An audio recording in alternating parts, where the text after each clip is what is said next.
Assalamualaikum friends, hope you are absolutely fine. In this video we are going to discuss about the documents you people need to apply for citizenship. कौन कौन से ऐसे documents हैं जो आपको prepare करना चाहिए और वो डॉक्यूमेंट्स आपको कहाँ से मिलेंगे और किस हालत में आपने प्रेजेंट करने हैं। नंबर 1, आपके पासपोर्ट्स तमाम फैमिली मेम्बर्स के जो अंडर 18 बच्चे हैं, हस्बैंड वाइफ।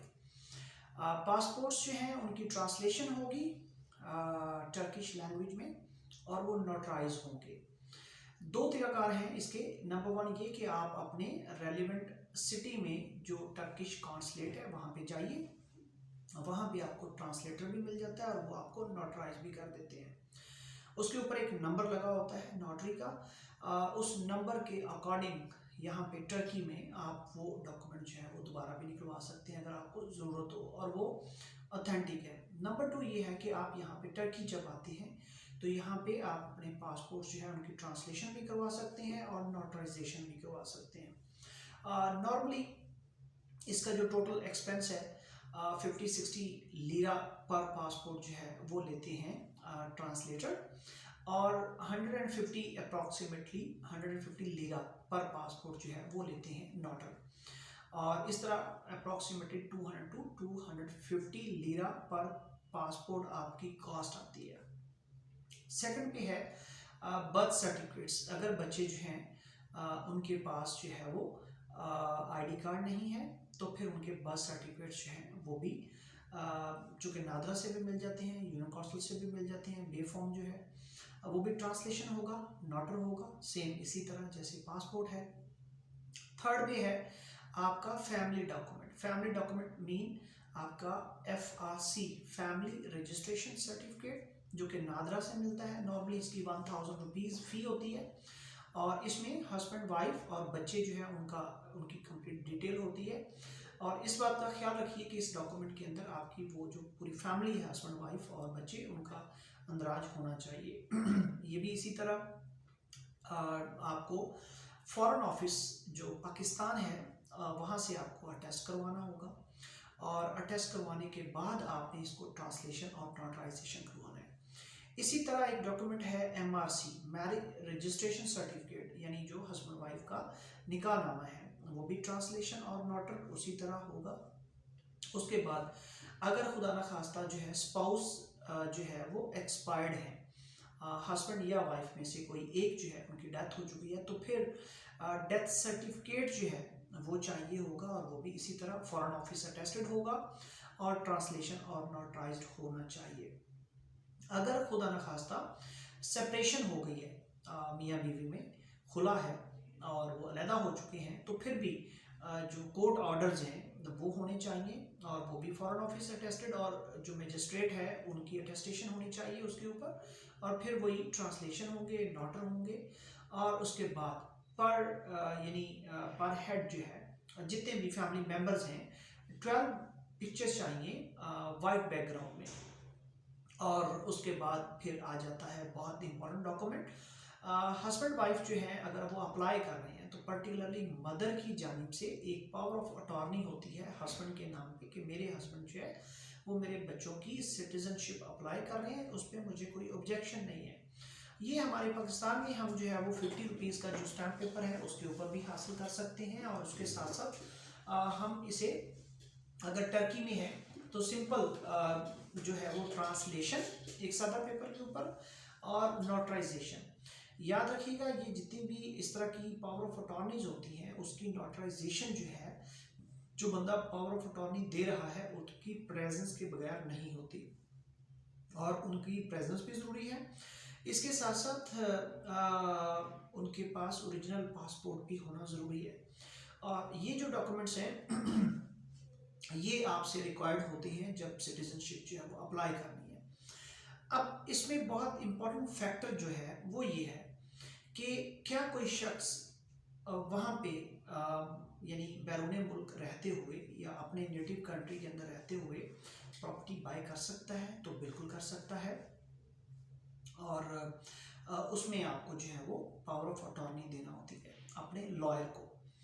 अब लॉयर जो है वो ये भी जो है तरीका दो तरह से होती है। नंबर वन ये कि आप यहाँ पर तशरीफ लाए, आपने यहाँ पे सारा काम जो था वो किया, यानी प्रॉपर्टी आपने देखी, और इसी दौरान आपने अपना टैक्स नंबर जो है वो भी ओपन करवा लिया, उसकी रजिस्ट्रेशन करवा ली, और उसके साथ साथ बैंक अकाउंट भी ओपन करवा लिया। फिर तो ये बहुत आसान है।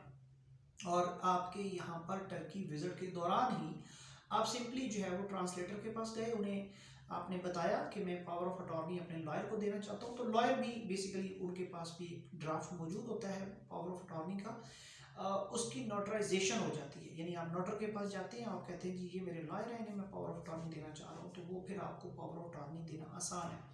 ये तो बहुत सिंपल है। आप यहाँ पे आए, आपने पावर ऑफ अटॉर्नी दे दी, आपने टैक्स नंबर हासिल कर लिया, आपने बैंक अकाउंट ओपन करवा लिया, और आप वापस चले गए पाकिस्तान। और उसके बाद फिर आपने जाके वहाँ पे पैसों का अरेंज किया, और आपके लॉयर ने जो आपकी पसंद की हुई प्रॉपर्टी थी वो आपके बिहाफ पे खरीदी। इसके ऊपर जो है वो हम जो स्टेप्स हैं, डिटेल वीडियो जो है वो नेक्स्ट में बात करते हैं। एक तो ये तरीकाकार है, लेकिन दूसरा तरीकाकार ये है कि आप पाकिस्तान में रहते हुए ही प्रॉपर्टी कैसे खरीद सकते हैं।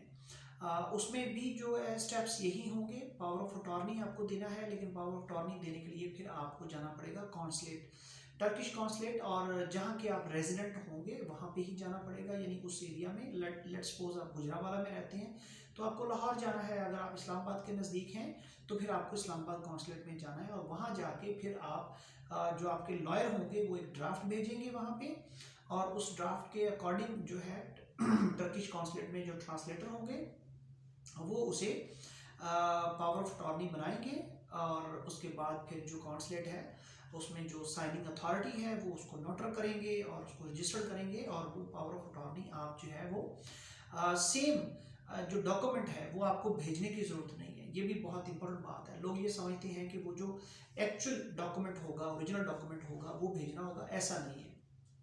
सिंपल उसके ऊपर जो नंबर लगता है वो नंबर जो है वो यहाँ पे लॉयर आपका जाएगा, डिपार्टमेंट जो मुतलका है, और उस नंबर के अगेंस्ट वो डॉक्यूमेंट वो निकलवा देगा, और उसका काम जो है मुकम्मल हो गया। प्रॉब्लम आती है आपको बैंक अकाउंट ओपन करवाने में, और जो टैक्स नंबर है वो तो जनरेट हो जाता है, नो प्रॉब्लम। जो बैंक अकाउंट है वो बहुत बड़ा एक मसला है आपका। बाय लॉ जो है वो यहाँ पर फिजिकल प्रेजेंस आपकी होना ज़रूरी है। इसके लिए क्या करना चाहिए, कैसे बैंक अकाउंट ओपन करवा सकते हैं, क्योंकि बैंक अकाउंट ओपन करवाना मस्ट है। ये जो मैंने डॉक्यूमेंट्स की लिस्ट आपको बताई है, इन डॉक्यूमेंट्स के अंदर एक ये भी है कि आपकी जो ट्रांजैक्शन है वो पर्सनल अकाउंट से, यानी थ्रू बैंक, डेवलपर के बैंक अकाउंट में वो अमाउंट ट्रांसफ़र होना मैंडेटरी है, ये कंडीशनल है, तो उसके लिए बैंक अकाउंट होना ज़रूरी है। तो नेक्स्ट वीडियो के अंदर हम बात करेंगे जो स्टेप्स हैं जो आपने फॉलो करनी है, तो उसमें हम बताएंगे कि बैंक अकाउंट आप कैसे हासिल कर सकते हैं वहाँ पर अपने कंट्री में रहते हुए। तो ये सारे डॉक्यूमेंट्स के बाद आपको एप्लीकेशन फॉर्म चाहिए, और इस तरह आप जो है वो अप्लाई कर सकते हैं। जो नेक्स्ट वीडियो है ये डॉक्यूमेंट हैं जो आपने बेसिकली अपने होमलैंड कंट्री से लेके आनी है। जो नेक्स्ट वीडियो है जिसके अंदर हम बात कर रहे हैं रियल स्टेट सिटीजनशिप स्टेप्स के थ्रू $250,000 प्रॉपर्टी, उसमें हम जो है वो सारे स्टेप्स जो है 7-8 स्टेप्स हैं वो कैसे अबूर करने हैं। ये बहुत ज़रूरी है आपके लिए जानना, क्योंकि इसके बगैर आप परेशान होंगे। तो वो नेक्स्ट वीडियो के अंदर हम डिस्कस करते हैं, और फिर आपके पास एक डिटेल्ड इन्फॉर्मेशन जो है वो होगी, और उस इंफॉर्मेशन के अगेंस्ट कम अज़ कम आप अपने रियल एस्टेट एजेंट जो है उनके साथ अच्छे तरीके से जो है वो सारी चीज़ों को हैंडल कर पाएंगे। अगर आपके पास लैक ऑफ इंफॉर्मेशन हो तो यकीनन जो सेकंड पर्सन होता है वो आपको हमेशा चीट करने की कोशिश करता है। मैंने ये देखा लाइफ में कि यहाँ पर इमोशंस नहीं हैं ख़ास तौर पे यूरोप में तो लोग जो है उन्हें उनके अंदर फीलिंग्स कम है, उनके अंदर सिर्फ एक ही चीज़ है और वो है रैशनैलिटी। रैशनल है, दिल से नहीं है, दिमाग से है हमेशा। नहीं करते कदर आपके जज्बात की, आपकी जो नेक नीयती है, आपका जो मुखलिसपन है, उसके बारे में लोग नहीं सोचते। बस ये सोचते हैं कि self interest is the only interest. Be careful. हमेशा दुनिया में अगर अपनी कामयाबी लेनी है तो अपने जज्बात को जो है वो काबू में रखते हुए अपने दिमाग से जो है वो चलिएगा। इसमें फ़ायदा है।